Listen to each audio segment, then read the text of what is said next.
여러분 안녕하십니까? 김건희 여사의 명품백 수수 의혹과 관련해 국민권익위원회 위원 15명 중 7명이 윤석열 대통령에 대해서는 사건 종결 처리를 해선 안 된다는 의견을 피력한 걸로 확인됐습니다.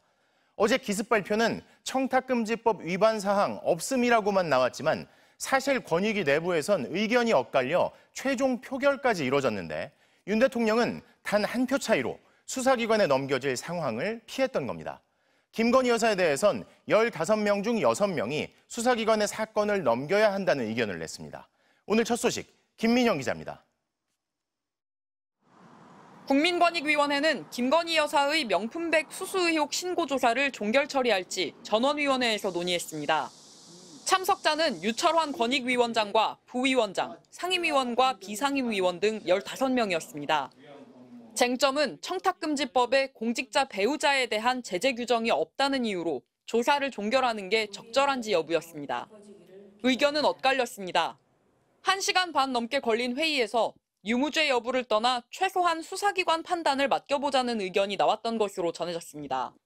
이견이 좁혀지지 않아 끝내 합의에 이르지 못했고 결국 위원들은 종결 처리 여부를 표결에 붙였습니다.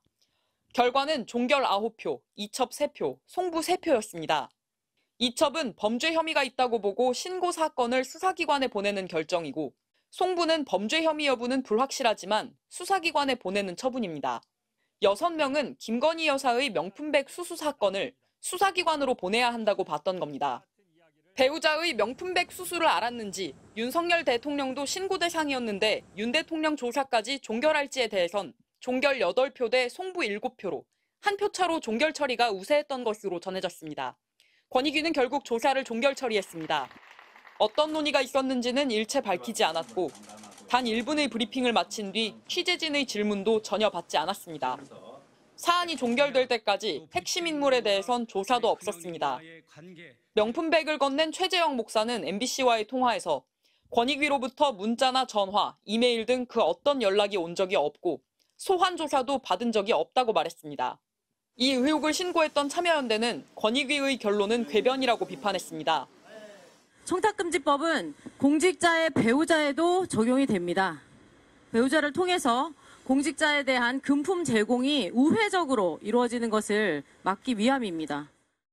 참여연대는 반부패 전담기구가 최고 권력자 앞에 바싹 엎드려 이유도 없이 면죄부를 줬다며 처분 결과를 받는 대로 행정소송 등 대응에 나서겠다고 예고했습니다. MBC 뉴스 김민영입니다. 어젯밤 단독으로 국회 18개 상임위 가운데 11개 상임위원장을 임명한 더불어민주당이 오늘 곧바로 첫 상임위 회의를 열고 쟁점 법안 처리에 시동을 걸었습니다. 오늘은 공영방송 지배구조를 개선하는 방송 3법을 처리할 과방위를 연대 이어 내일은 최상병 특검법을 다루는 법사위 회의를 예고하며 고삐를 쬐고 있습니다. 정상빈 기자입니다. 국회의장 사죄하라! 사죄하라! 사죄하라! 사죄하라! 국민의힘 의원들이 국회의장을 막아섰지만 시위만으로 192석 대 108석, 수적 열세를 극복할 수는 없었습니다. 늦은 밤 더불어민주당 등 야권은 전체 18개 중 11개 상임위 위원장을 선출했습니다. 정청래 의원이 법제사법위원장에 당선되었음을 선포합니다. 법제사법위원회 정청래, 운영위 박찬대, 과학기술정보방송통신위 최민희 등 친명 강성주자들이 대거 포진했습니다. 이어 위원장 선출 하루 만에 과방위원회 회의가 소집됐습니다. 국민의힘 위원석은 모두 빈자리였습니다. 지금 국민의힘 의원님들께서 불참한 가운데 첫 회의를 하게 돼서 마음이 무겁습니다. 야당 과방위원들은 주요 과제로 공영방송 지배 구조를 개선하는 방송 3법 추진을 제시했습니다. 공영방송을 비롯한 대한민국의 방송과 언론이 현재 절체절명의 위기입니다. 윤석열 정권 하에서 언론 탄압 그리고 방송 장악이 갈수록 심화되고 있습니다. 민주당의 당론 1호 법안인 최상병 특검법을 맡은 법사위는 내일 첫 회의를 예고했습니다. 과방위, 법사위 모두 일단 야당복 간사를 뽑고 법안을 심사할 소위를 구성하는 등 위원회를 정비한 뒤 법안 심사에 착수할 예정입니다. 민주당은 국회법 절차를 모두 활용해 대정부 공세 수위를 끌어올릴 계획입니다. 상임위별로 부처 업무 보고를 요구하고 불응하면 청문회를 추진하는 한편 각 쟁점별 국정조사, 임시국회 내 대정부 질문도 동시다발적으로 진행하기로 했습니다. 당장 민주당 소속 국토교통위 위원들은 자체 회의를 열고 서울 양평고속도로 종점 변경 의혹 국정조사를 추진하기로 했습니다. 민주당은 아직 위원장을 선출하지 않은 7개 상임위 위원장도 마저 뽑겠다며 모레 13일 본회의 소집을 요구했습니다. 국민의힘이 협상에 계속 불응하면 4년 전처럼 민주당이 18개 상임위를 독식하는 수순을 밟게 됩니다. MBC 뉴스 정상빈입니다. 2년 전 700억 원대 횡령 사건으로 홍역을 치렀던 우리은행에서 또 횡령 사건이 발생했습니다.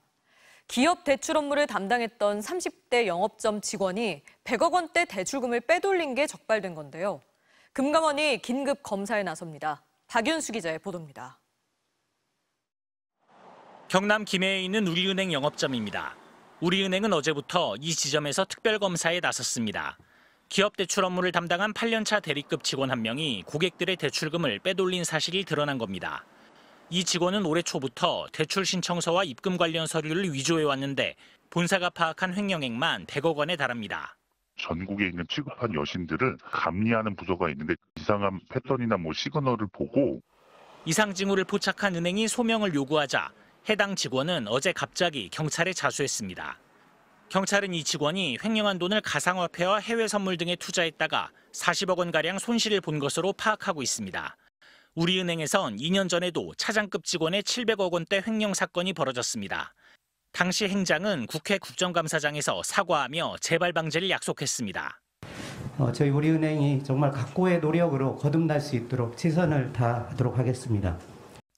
우리은행 측은 정상적인 감시 체계로 먼저 적발했다는 입장이지만 영업점 직원의 횡령이 몇 달 동안 지속됐다는 점에서 내부 감시 통제가 미흡했던 것 아니냐는 지적이 나오고 있습니다. 내부적인 혁신 방안에 미비된 점이 있어서 발생한 것인지 아니면 은행에서 준수를 안 해서 한 것인지 좀 면밀히 살펴보아서 앞으로 이제 좀 대응책을 마련하도록 하겠습니다. 금융감독원은 내일부터 우리은행에 대한 현장 검사에 나설 예정입니다. MBC 뉴스 박윤수입니다.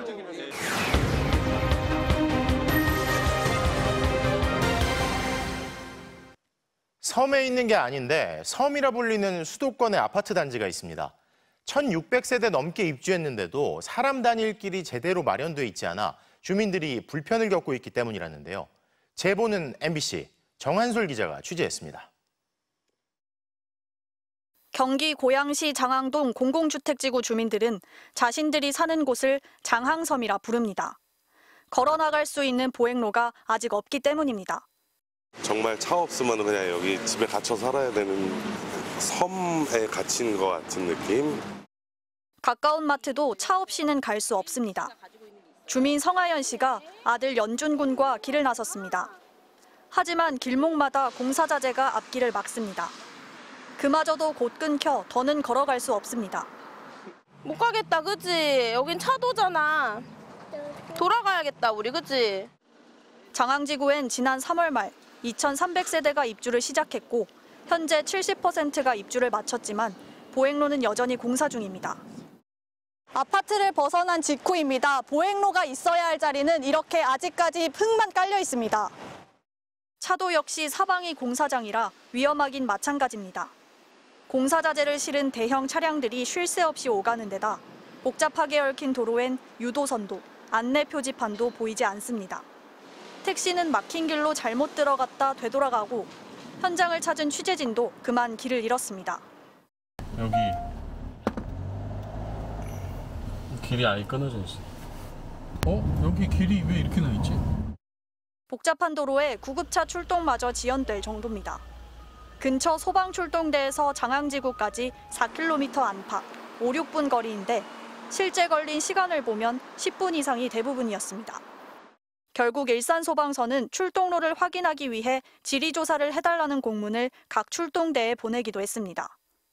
주민들은 시행사인 LH가 도로 정비도 제대로 하지 않고 입주를 먼저 시킨 게 문제라고 입을 모았습니다. 첫 입주라서 이제 어느 정도 불편하면 당연히 다들 예상하고 들어는 왔는데 너무 생각한 거랑 다르게 연결되는 도로가 하나도 없다. 이와 관련해 LH 측은 장항지구 부지에서 불법 매립된 쓰레기가 다량 발견돼 공사가 지연됐으며 이미 정해진 입주 개시일을 미룰 순 없었다고 해명했습니다. 대신 지난달 말이었던 입주 기한을 7월 말까지 연장했으며 보행로는 이달 말까지 마련하겠다고 밝혔습니다. MBC 뉴스 정한솔입니다.